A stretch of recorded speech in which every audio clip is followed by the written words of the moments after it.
Well, I've just returned from 2 weeks of book launches, dealing with a book that deals with our recent past, our troubled recent past. And what struck me at these gatherings was the number of people who persist in holding on to myths instead of tackling the evidence that is available.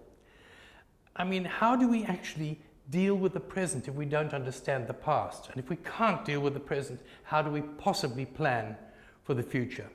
Mind you, I shouldn't have been surprised, because when I look at the reaction to the Ministerial Task Team report, I don't know if you heard about it, the Ministerial Task Team, which looked into the alleged sale of senior posts within education by union officials and by departmental officials.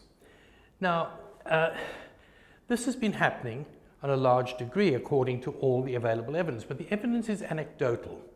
It has to be. As Basil Manuel, the president of the National Professional Teachers Organization, NAPTOSA, has said, corruption doesn't leave a clear paper trail. And he has asked, in the wake of this ministerial report, that a lifestyle audit be done on those who are actually accused. And I think this is an extremely good idea. Now, the task team report was both limited and it is flawed, but it starkly highlighted some of the real problems. One I'd love to quote, and I will right now, and that is that the Basic Education Department admits that it has, and I quote, lost control over 2/3 of the country. That, I must admit, I find utterly frightening. But unfortunately, this report also tars all the unions with the same brush, yet it is only the South African Democratic Teachers Union, the largest in the country, affiliated to the ANC, that has been pinpointed as being responsible, not because SADTU as a union is corrupt. No, but there are definitely elements. There's evidence that elements within SADTU are involved in this sort of thing.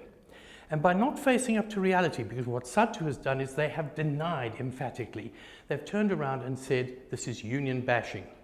By doing this, they do a disservice both to themselves and to the union movement generally, because it encourages, it gives credence to what the union bashers are actually saying. And it also opens up the way for government to introduce reforms which could severely damage union organization and also, unfortunately, an already badly battered education system. What we actually require now, I think, is a sound education system. Everyone agrees, with competent teachers and, I think, organized in accountable and democratic unions.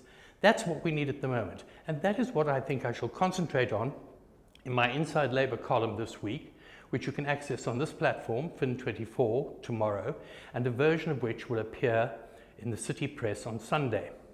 In the meantime, I'm sure everybody out there, you all have views and opinions about this matter. It's crucially important. So let us have them at editor@fin24.com. That's editor@fin24.com. Next week, perhaps, because it's not all doom and gloom, there are some really good and positive things that are happening in the educational front, sometimes from within the unions, and sometimes, more often, from the non-governmental sector, such as the PETS Foundation, for example, its upgrading of teachers in Barrydale, or the e-classroom initiative. So perhaps I shall deal with those next week. But for this week, that's all from me. Cheers.